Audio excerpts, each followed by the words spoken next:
And we have some news just coming in at this point in time. Another assassination attempt on Trump is what it looks like.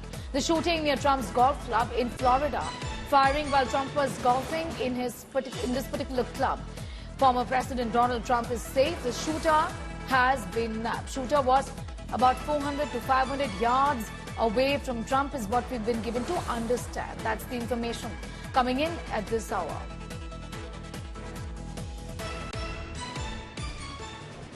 We have stopped the vehicle that the FBI, the Secret Service, and the Palm Beach County Sheriff's Office asked all law enforcement to look for. We had the vehicle description and we had a tag number.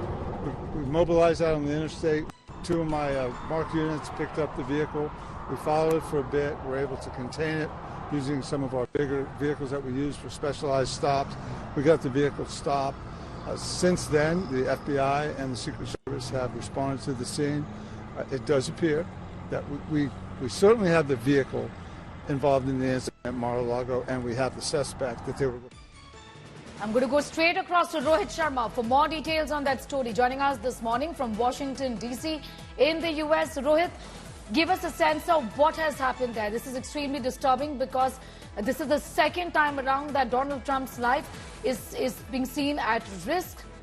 Just describe to us the sequence of events there. Thanks for having me. Good morning. So first things first, this is the second assassination attempt on Donald Trump. He was today at his own golf course in West Palm Beach in Florida. He was actually golfing out with one of the donors. And there were shots heard on the golf course between hole number 5 and 6. Turns out that there was a suspect which was 400 yards away with an AK-47 style gun. The Secret Service shot at him. This person, who's now been identified as Ryan Roque, he's in his late 50s, and he basically ran for his car. He ran away from the spot. They chased him down 50 miles away in the Martin County and apprehended this person. They made him pull over and then detained this guy. Looks like he's had some encounters previously with law enforcement, and Secret Service is calling it the second assassination attempt on Donald Trump. They're investigating it as of now. We also know for a fact that there were 2 backpacks and a GoPro camera that were recovered from the spot in the bushes at the golf club. So very, very disturbing news. We've seen statements from Vice President Kamala Harris. She said, she's happy, she's glad that Trump is safe.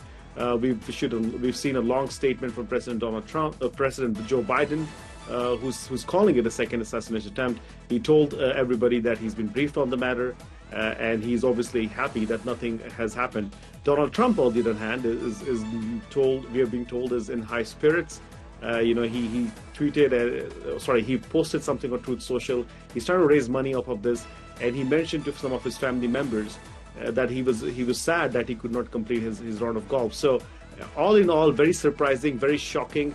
We know also for a fact that the National Security Council had briefed the campaign on a possible assassination from the Iranians. And I think as recently as past week, there were a second round, where the Secret Service was briefed about these possible assassination attempts on Donald Trump. So this is massive. This, getting one assassination attempt at a presidential candidate. I mean, this is the second one. So somebody has to have some answers. The good thing is that Trump was safe. No bullets were fired in his direction, and he was secure. And then obviously he's safe right now. So that's the good news. The shocking aspect is, how in the world is this happening in America? And I think a lot of people owe answers to Americans. Be with us. I'm just going to come back to you in a moment from now. Rohit, undoubtedly it's a huge security concern given that this is the second time in a span of just a few weeks that this is happening. U.S. National Security Analyst Irina Zuckerman is also now joining us from Washington, D.C. this morning. Thank you for your time. Please give us an idea about how worrying the situation is right now, given that this is the second time such a thing has happened. How can there be such a huge security lapse here? Well, this is ironic because after the first assassination attempt, the head of the Secret Service resigned, and there were expected to be changes. Even more interesting is that the second suspect referenced the first assassination attempt in his social media comments and essentially encouraging President Biden and Vice President Kamala Harris to attend the funerals and related to the first assassin who was killed in his attempt during the rally.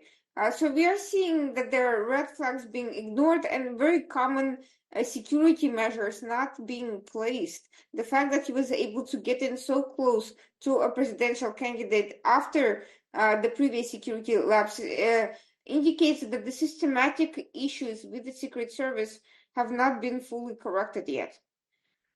Also, I want to ask you, how is the FBI looking at this? What kind of answers are they providing in terms of this kind of lapse? What about the authorities? What about the administration on how this happened the second time around?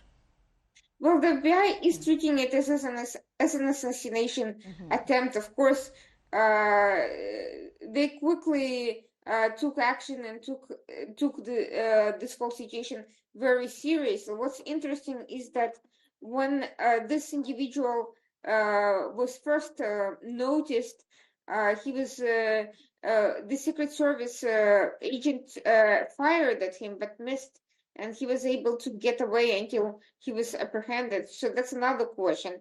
The administration obviously should have concerns about their own safety, especially since this is not the first security lapse on their watch. A while ago, we had a situation where an RGC and a Pakistani ISI, two people from those two intelligence agencies, infiltrated and bribed Secret Service members close to the security of the president, vice president, and the first lady. Those two individuals were arrested but were deported. They were allowed to basically flee the country. So given the systematic problems with the Secret Service, I think it would be in everyone's best interest to put aside partisan differences and focus on creating a more secure environment for people running for office.